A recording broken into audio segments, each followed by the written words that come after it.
ঠান্ডায় আমি জর্জরিত হয়ে গেছি। প্রথমে কোমরে ব্যথা ছিল, তারপরে কানে ব্যথা।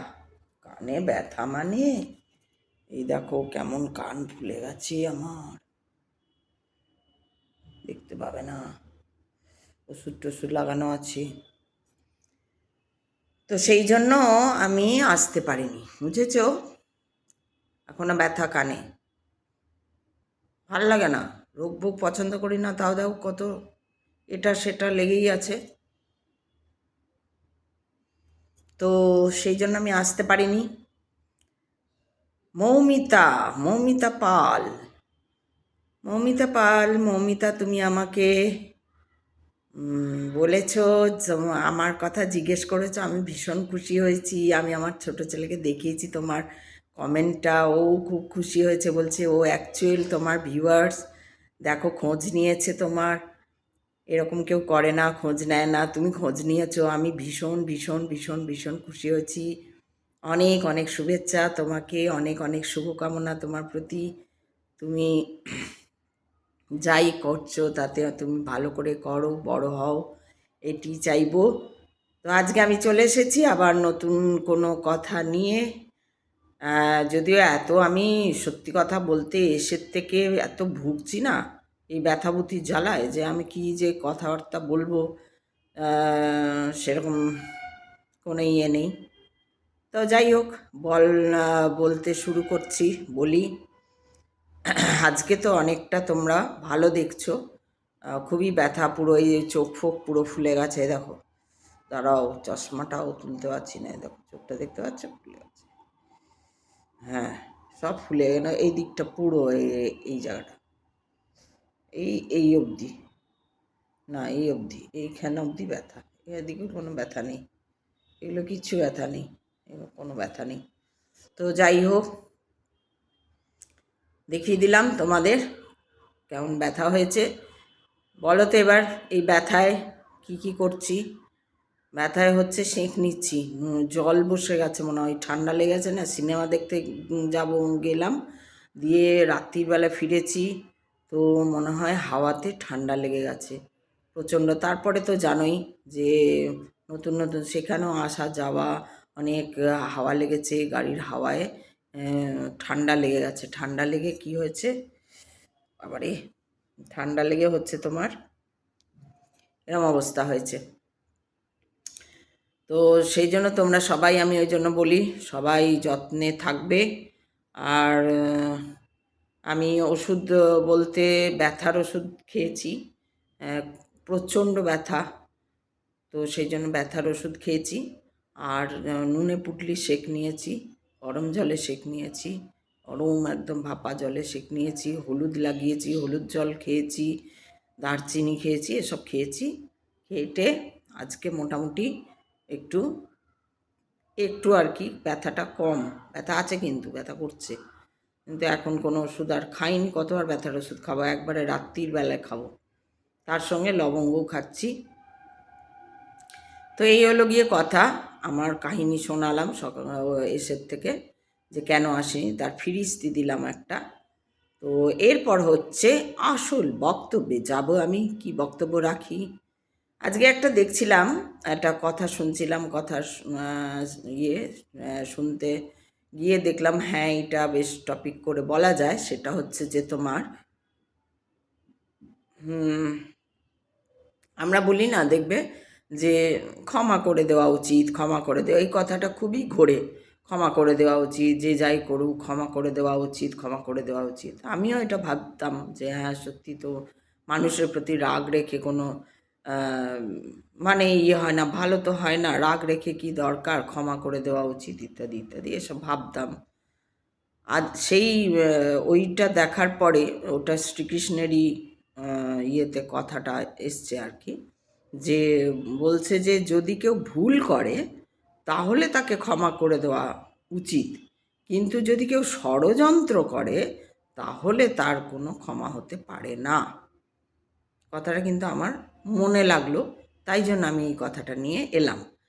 আমরা প্রায়শই দেখবে বলি যে ঠিক আছে কেউ ভুল করেছে ক্ষমা করে দেওয়া হোক, ক্ষমা মানে আর কি, ক্ষমা মানে কি, ওই যে আপনি যান আমি আপনাকে ক্ষমা করে দিলাম, এরকম তো নয়।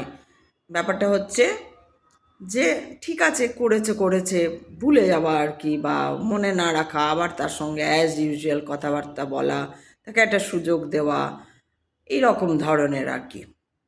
এবার তো কত ঘটনা ঘটে বলো, আমাদের সবার সঙ্গে তো একই ঘটনা ঘটে না, সবার সঙ্গে আলাদা আলাদা ঘটনা ঘটে। আমার সঙ্গে যা ঘটনা ঘটবে তোমার সঙ্গেও তাই ঘটবে, আরও কারোর সঙ্গে তা ঘটবে, সেরকম তো নয়। সেই জন্য এবার কার সঙ্গে কি ঘটনা ঘটবে সেগুলো আমরা জানিও না বা কিছুই না, কিন্তু আমরা একটা অল ওভার বলতে পারি যে কোনগুলোকে বলা হয় সাজিশ করা, মানে ষড়যন্ত্র করা পিছনে, যাতে এই করে ওই করে ওই করে সেই করে, আর তখন আমি এই করব ওই করব সেই করব হ্যান করব ড্যাক করব। এগুলো দেখবে বেশি তোমার অফিসে যারা কাজ করে, যে ধরো একটু উঠে যাচ্ছে, তোমার কি বলে, উঠে যাচ্ছে আর কি, মানে ভালো কাজ করছে, বসের চোখে পড়ে গেছে, বা একটা পুরো অথরিটি হয়তো ওকে সাথ দিচ্ছে, সাপোর্ট করছে, আর যারা অনেক দিন ধরে রয়েছে তারা হয়তো সেইটা হয়নি, কোনোভাবে তাদের হয়নি, হয় তারা কাজ করেনি, বা হয়তো করেছে কোনো কারণে হয়নি, তারা কি করে যে পরে এসে আগে উঠে যায়, তাদের উপর হিংসা করে, বা তাকে কি করে নামানো যায়, অর্থাৎ এইখানে তারা ষড়যন্ত্র করে, হয় অনেক ক্ষেত্রে করে, যে কি করে একে বসের চোখে ছোট করা যায়, যে না এ কোনো ভুল করেছে। ঠিক যেরকম বিবেকানন্দ যখন বিদ্যাসাগরের ওই স্কুলে পড়াতে শিক্ষকতা করতে যেতেন, তো বেশ কিছু বোধহয় 1-2 বছর নাকি 1 বছর এরকম কিছু করেছিলেন, সঠিকটা মনে নেই আমার। করতে করতে এবার যেহেতু সবাই, মানে বিবেকানন্দের তো আলাদাই একটা অ্যাপিয়ারেন্সই আলাদা ছিল, তো সবাই বিবেকানন্দের খুব হয়ে যাচ্ছে, তো ছাত্র থেকে টিচার থেকে সবাই একটা, মানে বলে না, একটা ভালো লেগে যাচ্ছে, তো ভালো লাগার মধ্যে জড়িয়ে পড়ছে, কথা শুনছে, এই করছে। তখন ওই বিদ্যাসাগরের যে ছেলে, সে তো ওই স্কুলের সর্বসর্বের সর্বার ছিল, হ্যাঁ, ছেলেটি তো ভালো ছিল না, সেটা আমরা জানি, পড়েছি সবাই। তো যাই হোক, ওর তখন খুব হিংসা হলো। হিংসা হয়ে ও কী করলো না, ষড়যন্ত্র রচনা করলো। কি ষড়যন্ত্র না, এইটা ওইটা করে কিছু লোককে নিজের দলে করে কি বলল যে না, বিবেকানন্দ নাকি পড়ায় না, স্কুলে গল্প করে, ছেলে বাচ্চাদের সঙ্গে শুধু গল্প করে, এই করে ওই করে বলে মিথ্যে একটা ষড়যন্ত্র, তাকে সাক্ষী দিল, এই করলো। তখন বিদ্যাসাগর তো আর ওই স্কুলের দায়িত্বে ওইভাবে ছিলেন না, তিনি স্কুলটা করেছিলেন, দিয়ে জামাই না ছেলে, হ্যাঁ ছেলে বা জামাই হবে বোধহয়, তার ইয়েতেই সব দিয়ে দিয়েছিলেন, সেই দেখাশোনা করতো, এবার ওই ছিল সর্বের সর্বা। এবার বিদ্যাসাগরের অতই ছিল না, আর তখন তো এইভাবে বিবেকানন্দকে কেউ চিনতো না, জানতো না, কিছু না। তো সবাই ভেবেছে কি যে এই বিদ্যাসাগর তখন আর অত খতিয়ে দেখেননি জিনিসটা, যে ও আচ্ছা এরম করছে, বন্ধুদের সঙ্গে গল্প করছে, কিছুজন সাক্ষীও দিয়েছে, যেই সাক্ষী দিয়েছে তখন বিদ্যাসাগর ভাবছে তাহলে সবাই কি আর মিথ্যা কথা বলবে, তাহলে বোধহয় ঠিকই বলছে, বলে ওকে বিতাড়িত করে দিয়েছে, বলছে না আর পড়াতে আসতে হবে না। তো এইগুলো হচ্ছে ষড়যন্ত্র, আর ওই জিনিসটা কিন্তু আজ নয়, মানে আগেও ছিল, আর এখনও আছে, হয়তো আগামী দিনও নিশ্চয়ই থাকবে। এইরকম জিনিসগুলো তো থাকেই আমাদের সমাজ সংসারে। তো সেইটাই হচ্ছে বলা হচ্ছে যে ষড়যন্ত্র, যদি এবার এইগুলো তো ধরো তাড়িয়ে দিল, ও এখন যাই হোক সেটা একটা হলো, এবার ধরো আজকের দিনে, সবাই তার বিবেকানন্দ নয়, আজকের দিনে এরকম যদি ভালো কাউকে ষড়যন্ত্র করে তাড়িয়ে দেওয়া হয়, তখন সে কোথায় চাকরি পাবে, আবার কি করবে না করবে, এই যে একটা ক্ষতি হয়ে যায় মানুষের, এইগুলো তো খুব খারাপ হয়ে যায়। তাই জন্য ষড়যন্ত্র যারা করে কাউকে নিচু, আন্ডার এস্টিমেট করলো, কাউকে হিউমিলিয়েট করলো, কাউকে সেই পদ থেকে সরিয়ে দিল, এই সব কাজ যখন করে তখন তাদের কোনো ক্ষমার জায়গা থাকে না। শ্রীকৃষ্ণ বলছেন যে যদি তুমি ষড়যন্ত্র করছো কারুর পিছনে, এগুলো অনেক ক্ষেত্রে হয়, দেখবে কোনো অনুষ্ঠান মানে কোনো প্রোগ্রাম হবে, রবীন্দ্র জন্মজয়ন্তী বা পুজোর সময় কোনো প্রোগ্রাম, কাউকে বলা হলো আপনি 4টে গান গাইবেন, তারপরে এমন হয়তো মানে জানি না কোনো কারণে তাকে হঠাৎই বলা হলো না আপনি একটাই গাইবেন, হয়তো ঢোকবার আগে আপনি একটা গান গেয়ে চলে আসুন।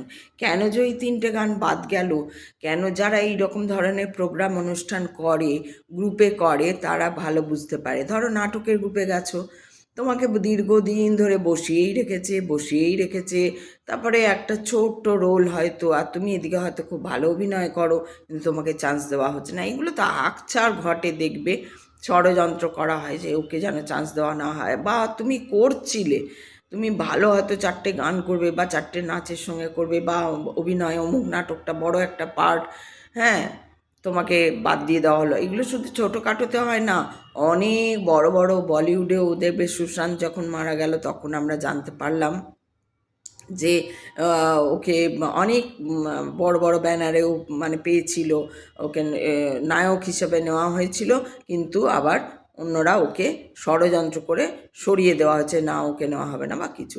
তো এইগুলো আকছার ঘটে, বিশেষ করে কালচারাল যে প্রোগ্রামগুলো হয় বা কালচারাল যে দিকটা রয়েছে এইগুলোতে বেশি হয়।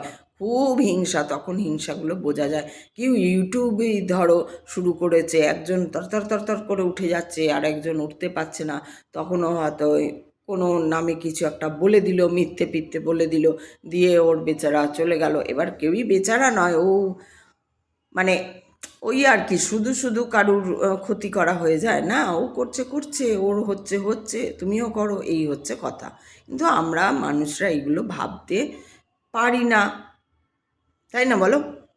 আমরা কি করি, আমরা ষড়যন্ত্র করতে শুরু করি, আর উঠে যাচ্ছে, এই জানিস তো এই হইলো এই হলো, তাই বলছে, এর ক্ষমা নেই, এর কোনো ক্ষমা নেই। যে ষড়যন্ত্র, আবার ধরো শুধু এই সব না, বড় বড় যারা ধরো ষড়যন্ত্রও বলবো না, মানে আমার আমার মনে হয় প্রতারণা, যেটা প্রতারণা করা হয় সেইগুলোরও কোনো ক্ষমা নেই। তুমি আমাকে প্রতারণা করলে, যে প্রতারণা মানে কি, ধরো তুমি আমাকে একটা কিছু দেবে বলেছো বা কোনো একটা উপকারে উপকার করবে বলেছো, দিয়ে তুমি করলে না, বা তুমি আমাকে ধরো কিছুই না, তুমি আমার কদিন ধরে কথা হয়েছে, তুমি বললে যে চলো অমুক সিনেমাটা দেখে আসি, ধুরন্ধর সিনেমাটা দুজনে মিলে যাব দেখে আসবো, দিয়ে দেখতে যাব, আগের দিনও সেই দিনও কথা হয়েছে যাবে তো, হ্যাঁ অতটা সময় বেরোবে, এই বেরোবে, গিয়ে দাঁড়িয়ে আছি, দেখলো এলো না সে, তো এটা প্রতারণা হলো। যে আর তারপরে আর কোনো খোঁজও নেই, খবর নেই, ফোন ধরছে না, কোনো দরকার ছিল না, ও বলে দিলেই পারতো ভাই আমার হবে না, আমি যাব না। অনেক এরকম আছে কিছুতেই বলবে না যে না গো আমি এটা পারবো না, এটা বলে দিলেই হয়ে যায়, কিন্তু না এটা বলবে না। ও বলে হ্যাঁ হ্যাঁ হয়ে যাবে, হ্যাঁ হ্যাঁ যাবো, হ্যাঁ হ্যাঁ করে দেবো, ও আপনার চিন্তা নেই। বিশেষ করে এই যে আমরা ঘর টর শিফট করি যখন, তখন এরকম লোক অনেক দেখতে পাই, জানো তো। ধরো তোমার কিছু একটা গাড়ির কথা বলো বা আরও অন্যান্য, এই বাড়ি তো হয়েছে যে একটা ইয়েকে খবর পোর্টারদের বলা হয়েছে, বুক করা হয়েছে, এ করা হয়েছে, এসে বলে ওই লাগবে, মানে আলাদা করে দেখা যাচ্ছে ওই লাগবে সেই লাগবে হ্যান লাগবে, মানে সবেতেই তার সঙ্গে টাকা জুড়ে আছে। আর তাহলে তো আমরা এত হাজার টাকা দিয়ে বুকিংটা করলাম কী জন্য, যদি আবার নতুন করে টাকা লাগে।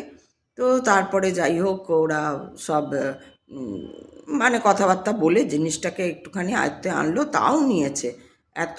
আর ওদের দেখেছে বাচ্চা ছেলে, যতই আফটার অল তো বাচ্চা, সে ওদের এইসব কাজের অর্থে, তো ওই রকম। তো এইগুলো কি, এগুলো হচ্ছে প্রতারণা। আর এই প্রতারণা বলো তো তোমরা কত চলছে। তুমি দুধের দোকানে যাচ্ছ, তুমি চালের দোকানে যাচ্ছ, তুমি যাই কিছু কিনছো, লেখা থাকছে ভালো।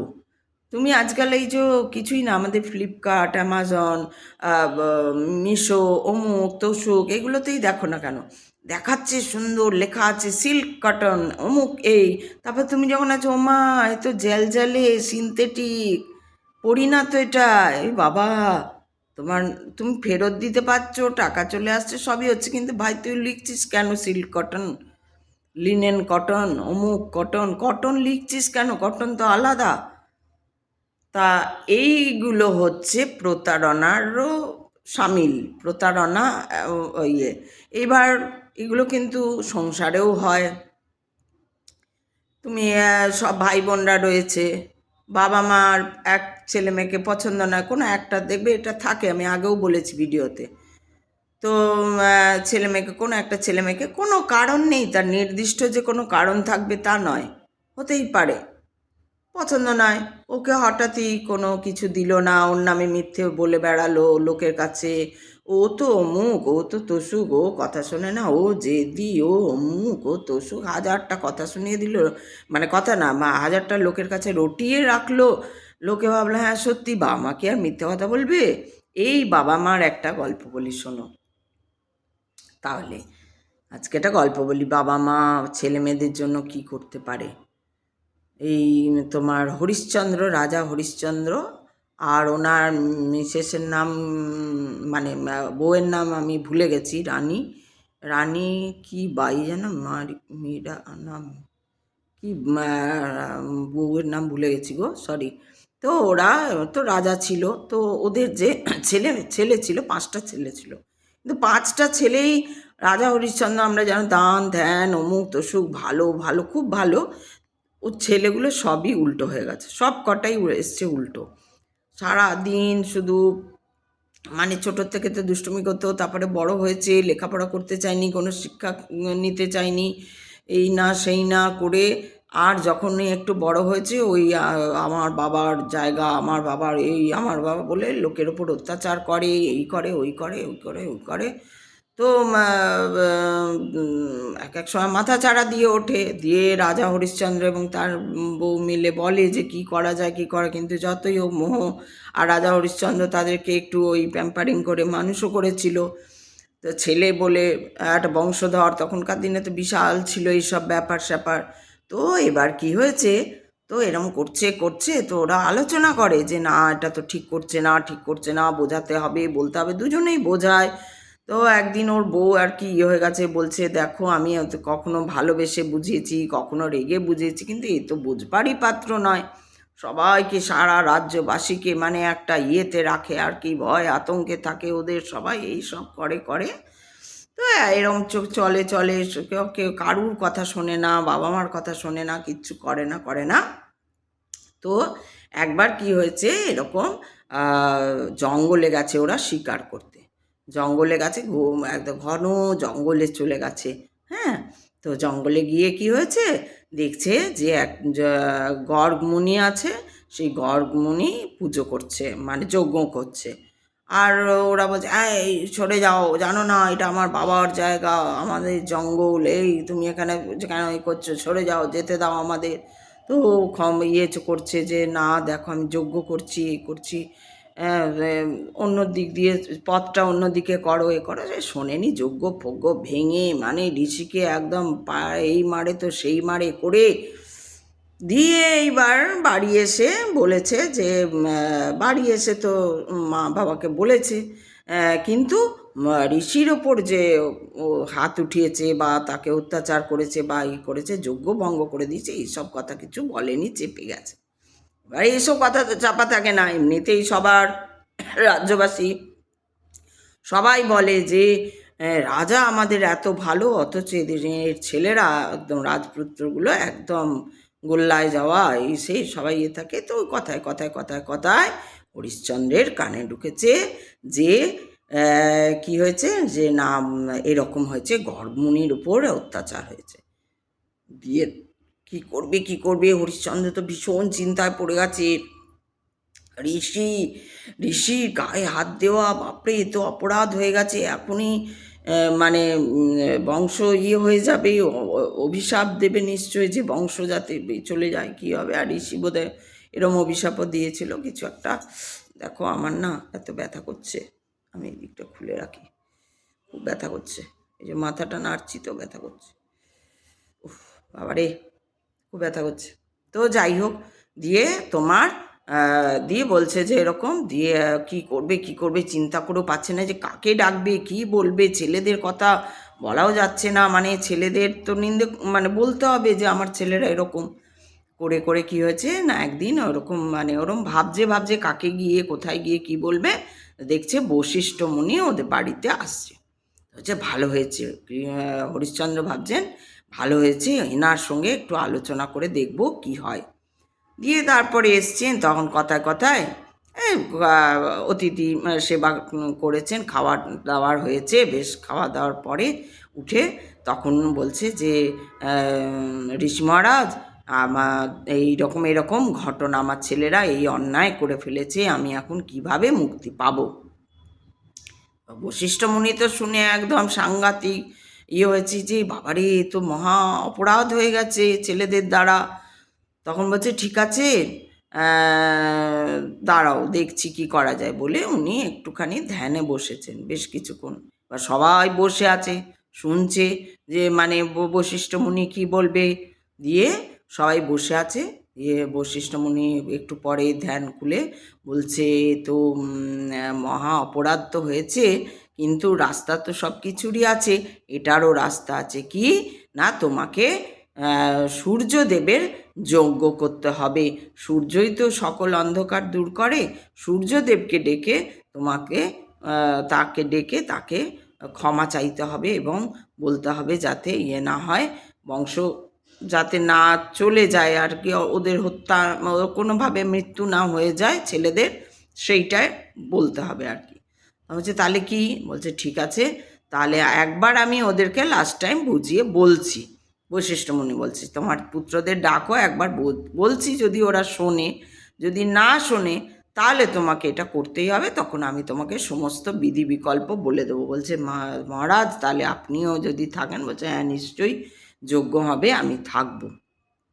তো এবার ছেলেদের ডেকে আনা হয়েছে, সে ছেলেরা তো অহংকার একদম, সে কোমরে হাত দিয়ে এসছে, দাঁড়িয়েছে 5 জন, হাসাহাসি করছে দেখে, এই বুড়ো আবার বাবা কি করছে, সব নাটক হচ্ছে, সব এই ধরনের কথাবার্তা তাদের।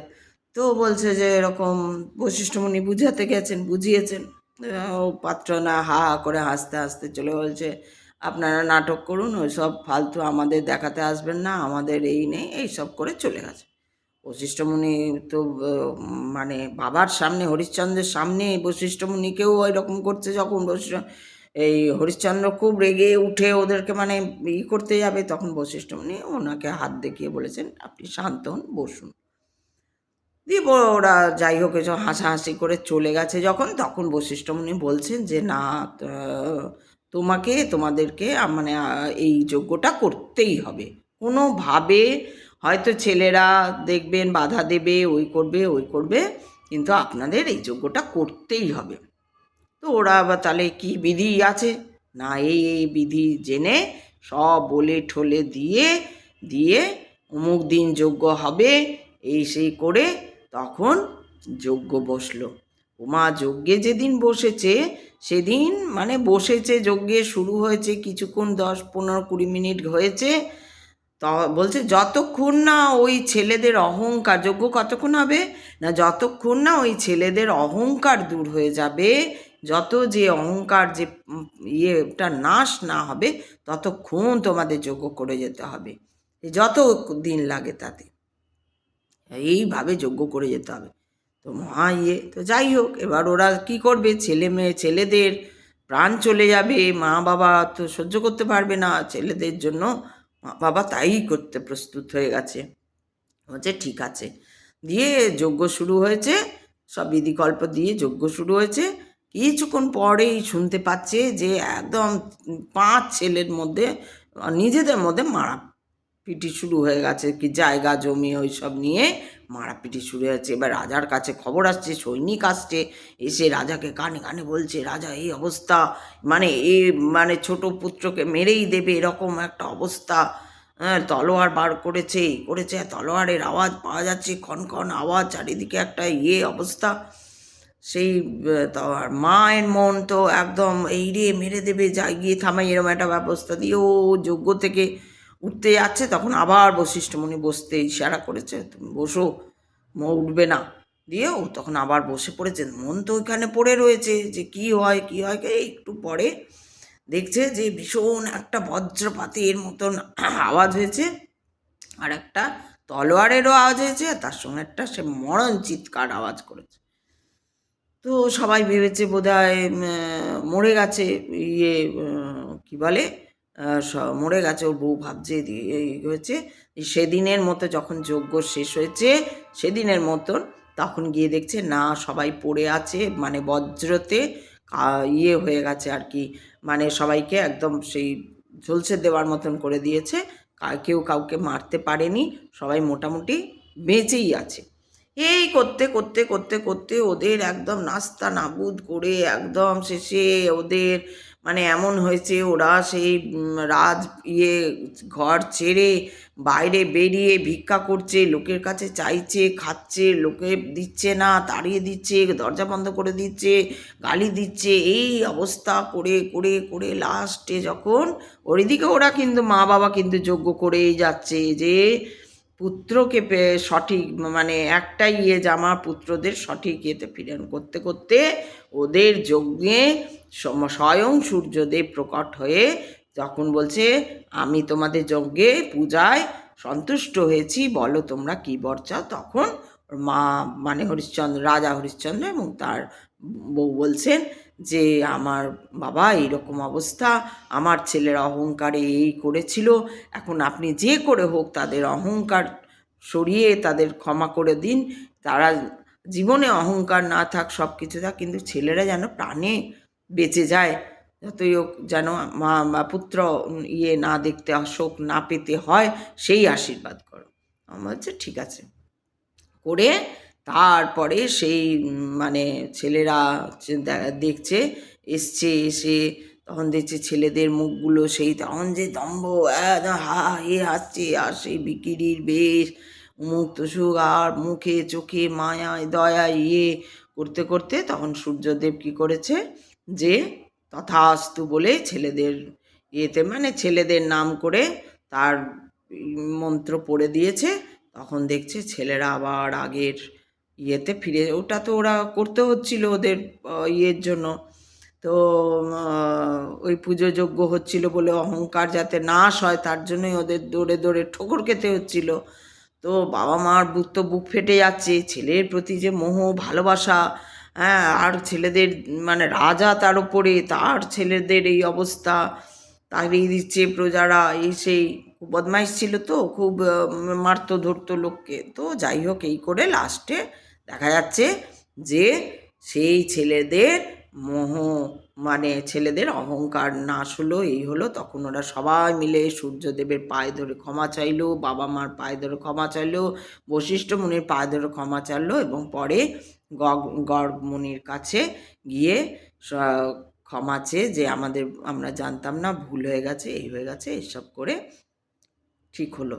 তো সেইটাই দেখো যে বাবা মা কত কষ্ট করতে পারে ছেলেদের জন্য, যে এরকমও যেমন আমরা গল্প শুনি, আবার কিছু আমরা তো দেখি যে বাবা মা করে না। তো সেই জন্য এবার মেন কথা যেটা সেটা হচ্ছে যে ক্ষমা তখনই হয় তুমি ভুল করলে একটা আচ্ছা ঠিক আছে ভুল হয়ে গেছে, ওর ভুল হয়ে গেছে, ঠিক আছে চলো, হতেই পারে ভুল হয়ে গেছে, মানুষ মাত্রেই ভুল হয়, বড় ভুলও হতে পারে, একটু অন্যায় টাইপেরও ভুল হতে পারে, কিন্তু জেনে শুনে ষড়যন্ত্র করছে যারা, সে দেশ বলো, রাজ্য বলো, অমুক বলো, বা বিজনেসম্যান বলো, স্কুলের বলো, কলেজ, ইউনিভার্সিটি, আজকে সাধুদের মধ্যেও যে যারা রয়েছে, যদি থেকে থাকে, এরকম আছেন অনেক সাধু, জানোই তোমরা যে আছেন অনেকে, এটা তারা কি করে, তারা বিজনেস ম্যান হয়ে যাচ্ছে, তারা এইদিকে আসছে ত্যাগ করো, ওই করো, তো ত্যাগ করো বলে নিজেরা একদম রাজকীয় ব্যাপার স্যাপারের মধ্যে থাকছে। তো তুমি এসে কি শিখবে, তুমি এসে কি দেখবে, তুমি শিখবে কোত্থেকে না। আমাকে যদি কথার মানে বলছি, ধরো আমি একজন ভালো মানুষ, আমি একদম ভেতরটা একদম শুদ্ধ সাধু, আর আমি চাইছি তুমিও শুদ্ধ সাধু মন নিয়ে থাকো, তাহলে আমি তোমাকে কি নিজে বিশাল একদম কি বলে ওই গাড়ির নামও জানি না, ছাতার মাথা বলো, একটা বড় গাড়ি ধরো, বড় গাড়ির ভিডিও দিচ্ছি, বড় বাড়ির বিশাল সুন্দর বাড়ির ভিডিও দিচ্ছে, রাজপ্রাসাদের মতো বাড়ি, এত ঘরের অ্যান্টিক জিনিসপত্রের ভিডিও দিচ্ছি, আর মুখে সাধুর কথা বলছি, ত্যাগের কথা বলছি, অমুকের কথা বলছি, এসব কথা বলছি। তখন কি মানায়? জিনিসগুলো মানায়? মানাতে পারে কেউ? যারা পারে, যারা সত্যি কিছুই বোঝে না, তারা পারে মানাতে। আমি এরকম অনেক অনেক কাউকেই দেখছি, আমি এরকম ধরো আমাদের আমার যে এই যে সাতগুরুজি আছেন, সাতগুরুজিকে আমার কিন্তু প্রথম দিকে খুব ভালো লাগতো, মোটামুটি ভালো লাগতো। প্রথম প্রথম যে ভিডিও কথা কথা শুনতাম, কথা তো সবাই একই বলবে, আমি যা বলছি উনিও তাই বলতো, ওরাও বলো, কথা তো আসছেই ওই শব্দ ব্রহ্ম। প্রথম যে শব্দ এসছে, তারপরে যে শব্দের যেভাবে ছড়িয়েছে শব্দ, সে যে বাক্যেই হোক, যে ভাষাতেই হোক, শব্দ তো একই হয়ে গেছে না। এবার ধরো সেই জন্য ভালো মানুষ, শুদ্ধ মন, ত্যাগ মানে কি? ত্যাগ মানে যে আমি অমুক খাবো না, আর তমুক করবো না, আর রোজগার করবো না, বসে থাকবো, ওটাকে ত্যাগ বলে না। যে আমার হ্যাঁ লোভ করবো না, আমি লোভ করবো না, এইটা ত্যাগ। লোভটা কিসের মধ্যে পড়ে? না ওই যে তোমার ছটা রিপু, ওর মধ্যেই পড়ছে লোভ, ওর মধ্যেই পড়ছে হিংসা, এই যে এই কী বললো ষড়যন্ত্র, যারা ষড়যন্ত্র করে দেশকে এই করার জন্য। বিবেকানন্দের পিছনে কম ষড়যন্ত্র হয়েছিল বলো তো? তুমি দেখবে ঘরে ঘরে এরকম হয়। বিবেকানন্দ বলো, রাজ্য দেশ তো ছাড়ো, ঘরে ঘরেও হয়। ও কেন উঠছে? আমার পিছনেই হয়েছে, আবার আমার কথাই বলতে হয়। এই বাবা, কি না এ কি করে এত এত খারাপের মধ্যে ওই কি করে হাসি খুশি রয়েছে, এ কি করে? তোমার তো অনেক ব্যাপার, তোমার তো এই ব্যাপার, আমার কিছুই ব্যাপার না। আমি আমি আমি আমি আর কি বলবো? আমি হাসি, আমি হেসে থাকতে, আনন্দে থাকতে ভালোবাসি। তো তুমি যেমন সেরকমই তোমার জীবনটা হবে না, তুমি যেরকম সেরকম হবে। যারা ষড়যন্ত্র করছে তাদেরকে জীবনটা কি হচ্ছে? জীবনে অন্য কেউ ষড়যন্ত্র অন্য কেউ ষড়যন্ত্র করছে। তো ব্যাপার হচ্ছে এই যে ধরো সদ্গুরুজিকে আগে ভালো লাগতো, তারপরে আমি দেখলাম ও বাবা একটু একটু একটু একটু করে বিশাল শিবের নামে একটা বিশাল ফাউন্ডেশন খুলে ফেললেন। সেখানে যে কি মানে কি হচ্ছে, আমি নিন্দে করছি না এটা, কিন্তু কি আমার কোথাও মনে হয় যে একটা সরল জীবন দেখে মানুষ যত ভালোভাবে সেটা শেখে নেয়, সেখানে আমার মনে হয় যে এটা তো সরল, যেহেতু রাজকীয় ব্যাপার হয়ে গেল একদম। আমি একটা শুদ্ধ মন সাধু অমুক তোষকের কথা বলে রাজপ্রাসাদের মতন একটা আশ্রম বানিয়ে দিলাম, এলাহি কাণ্ড আমার আশ্রমে। প্রত্যেক শিবরাত্রিতে কোটি কোটি টাকা খরচা করে ভালো ভালো লোক, এমন লোক আনছি না যে নতুন শিখছে, নতুন চাইছে করতে, নতুনদের ওঠানো, নতুন লিখতে শিখেছে, তার গল্প নিয়ে কিছু করছি, নাটক দেখাচ্ছি, বা নতুন গান, একদম সেই নিজের পরিবার আর সেই তাহলে তাহলে তাহলে আমি কি করে আলাদা করব? না, ব্যাপারটা হচ্ছে এটাই। এটা কিন্তু কোনো ওরকম তোমরা ভেবো না যে আমি নিন্দে করছি, আমার নিন্দে নয়, এটা এটা একটা প্রতিবাদ বলতে পারো, বা একটা ভালো মানে প্রতারণা টাইপের আমার মনে হয়। এটা মানসিক প্রতারণা। উনি কাউকে ওরকম লিটারালি কাউকে প্রতারণা করেনি, কিন্তু এটা তো মানসিক প্রতারণা ভাই। আজকে প্রেমানন্দজিকে দেখো, কথাও বলছেন, ওনার কিছুই নেই, কিচ্ছু নেই, লোকে দিয়ে যাচ্ছে, লোকে দিয়ে যাচ্ছে, ভিক্ষা করতে বেরোন, রোজ ভিক্ষা করতে বেরোন, যা পান সেগুলোই নিয়ে আসেন, সেগুলোই রাখেন, সেগুলোই দেন। এইবার মানুষে যা দিয়ে যায় সেইগুলো থেকে আশ্রমে রান্না বা কিছু হলো, খাওয়া দাওয়া হলো, স্বাভাবিক। তুমি যাচ্ছ, সবাই তো হাইফাই লোক যাচ্ছে ওনাদের কাছে, তো তারা কি খালি হাতে? একটু হয়তো কোনো টাকা পয়সা দিচ্ছে, কেউ চাল ডাল দিচ্ছে, কেউ কিছু দিচ্ছে, তো সেইগুলো দিয়ে হচ্ছে। তো সেটা একটা কিন্তু দেখো আলাদা, দেখো তোমরা নিজেরাই দেখতে পাবে, ওখানকার আলাদা। আর ওখানে দেখো এলাহি উনি একদম শিবরাত্রিতে কোটি কোটি টাকা খরচা, যে এত বড় স্টেজ তৈরি হচ্ছে, এই হচ্ছে সেই হচ্ছে, সেখানেও লোকে যাচ্ছে, যাচ্ছে না তা না, যাবে, যাচ্ছে, সবই ভালো আছে। কিন্তু আমার কোথাও এটাকে মনে হয় যে মানে কি বলবো, এইখানের সেই শুদ্ধতাটা, সেই শুদ্ধ সেই সরলতাটা আমি পাই না। এটা আমার ব্যক্তিগতভাবে আমি পাই না ওনার কাছ থেকে। আগে যতটা ভালো লাগতো, এখন সত্যি কথা বলছি ভালোও লাগে না, দেখিও না, শুনিও না। কারণ ওনার কথাটা, ওনার থেকে ওই একই কথা উনি যা কথা বলছেন অন্যরাও তো তাই কথা বলছেন। আজকে অনেক অনেক রয়েছেন, যারা রয়েছেন তাদের ভালো ভালো লোকের কথা সবাই দেখবে মাটির মানুষকেই বেশি পছন্দ করে। মাটির মানুষ বলতে কি মাটির ঘরে থাকে তা নয়, মাটির মানুষ বলতে সরল সহজ, একদম সিম্পল থাকা যাকে বলে। তোমার যতই কিছু থাকুক, কিন্তু তুমি যদি আজকে বিবেকানন্দকেই দেখো, কত সিম্পল, ভক্তদের সঙ্গে হাসি মজা করা, খেলা, ব্যাট বল খেলা, এই খেলা, স্বাস্থ্য মুগুর বাজা, সেই নিয়ে ব্যায়াম করা, সেটাও একটা খেলার মতন। সেটা সিরিয়াস খুব জিমে যাচ্ছি ওরকম নয়, মজা করে তো খাওয়া দাওয়া একদম ইয়ের মধ্যে থাকা। কিন্তু মানুষ তো বোঝে না, না, মানুষ খুব সিরিয়াস হয়ে যায়, ওটাই আমি বলি, খুব সিরিয়াস হয়ে যায়। বড় হয় যখন মানুষ, আমরা বড় হই, আমরা আস্তে আস্তে কীরকম একটা গম্ভীর থাকতে হবে, আমাকে মা হয়ে গেছি, আশা চলবে না, ওরা করছে ওরা দেখবে। ছোটোবেলায় যখন বেড়াতে আসতো কেউ, ও বাচ্চারা খেলুক, আমরা ওদিকে খেলি, সবাই বড়রা নিজেদের করছে, বাচ্চারা করা। আমি বলছি না এটা উচিত না, কিন্তু সবসময় এটা করা উচিত না। ঘরেও এটা করছি, বাইরে গিয়েও এটা করছি। হ্যাঁ, ঘরে বাইরে গেলাম, ঠিক আছে, একদিনের জন্য বেড়াতে গেছি, দুদিনের জন্য বেড়াতে গেছি, সেখানে একটু বড়দের মতন হাসাহাসি অন্য করলাম, বাচ্চারা এক জায়গায়, ঠিক আছে। কিন্তু ঘরেও যদি তুমি ও বাচ্চা, অনেক বাচ্চারা জানেও না যে বাবা মাও খেলাধুলো, আমাদের হাসি ঠাট্টার মধ্যে বাবা মারাও মিশে যেতে পারে বা থাকতে পারে। অনেক বাড়িতে জানে না হয়তো, আমি জানি না জানে কি না। আমি দেখি তো চারপাশে, মানে মা বা একটা এজের পর মা ছেলের সঙ্গে সেই যে একটা গভীরতা, সেটা তৈরি হয় না। বাবার মেয়ের সঙ্গে বলো বা ছেলে মেয়েদের সঙ্গে বলো, মার ছেলে মেয়েদের সঙ্গে গভীরতাটা তৈরি হয় না। মুখে সবাই বলে আমি তো ছেলের বন্ধু, কিন্তু গভীরতা যেটা, সেই গভীরতাটা তৈরি হয় না। অনেক ফ্যামিলিতেই আমি দেখি হয় না। তো কেন হয় না? ওই যে সিরিয়াস করে নেয়, আমি বলছি বাবু তোমায় শুনতে হবে বাবু, আর লোকের সামনে হয়ে গেলে তো আরও প্রেস্টিজ হয়ে যাবে আমার। ঘরে এসে লোকের সামনে শুনলি না তুই কথা, এরকম হয়ে যায়। তো সেইটাই আমি বলতে চাইছি আর কি, যে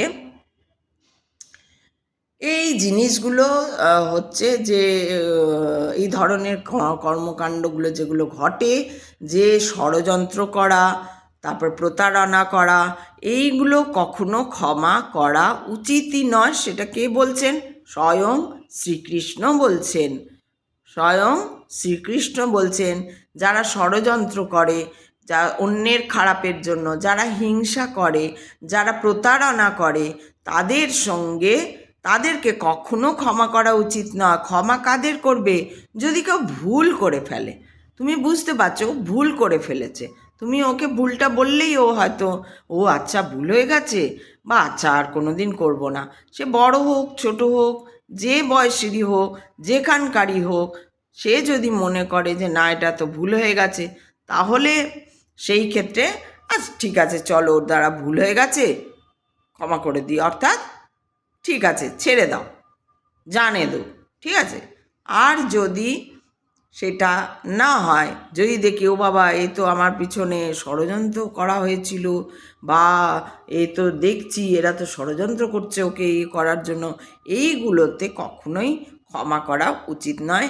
এটাই ছিল আমার আজকের বলার কথা। তোমরা সবাই মন দিয়ে, মৌমিতা তুমি আমার আজকে থেকে শ্রেষ্ঠ ভিউয়ার হলে, কারণ তুমি যে আমাকে মিস করেছো, আমাকে খোঁজ নিয়েছো, এটা আমার অনেক অনেক অনেক বড় পাওনা, যে তুমি আমার খোঁজ নিয়েছো। আমি ভীষণ খুশি হয়েছি, কি বলবো, আমি ভীষণ খুশি হয়েছি। তুমি খুব ভালো থেকো, ঈশ্বর তোমার সব ইচ্ছা সদ ইচ্ছা পূর্ণ করুন, আর তুমি খুব ভালো থাকো। দেখো শোনো, দেখি আমি ভাবছি এবার আবার একবার লাইভে আসবো, কবে আসবো জানি না। লাইভটা তো শুরু করি, তারপর শেষটা কী করে করতে হয় ওইটা ঠিক বুঝতে পারি না। ওদের কাউকে ডাকতে হবে আর কি, বুঝেছ, ডেকে বলতে হবে যে বন্ধ করে দে। ওইটাই একটা প্রবলেম। তো যাই হোক, তোমরাও সবাই দেখো যাতে আমার এই দেখো হলুদ মলুদ দিয়েছি, বুঝেছো? এই ব্যথাটা, এই মেন ব্যথা হচ্ছে এখানে, যেন ব্যথা কমে যায়, ব্যথা কমে যায়, ব্যথা ফুস চলে যা, ব্যথা চলে যা, ব্যথা চলে যা, পুরো এই পোর্শনে পুরো ব্যথা, এই এই পোর্শনে। এইটা তো আর কালকে আরও ছিল, আজকে এইগুলোতে একটু কম আছে। ভীষণ ব্যথা, এই যে এই থেকে চোখে ব্যথা নেই, চোখটা এমনি ফুলে আছে, ব্যথা নেই, ব্যথা হচ্ছে এই যে এই জায়গাটা, মারাত্মক ব্যথা গো।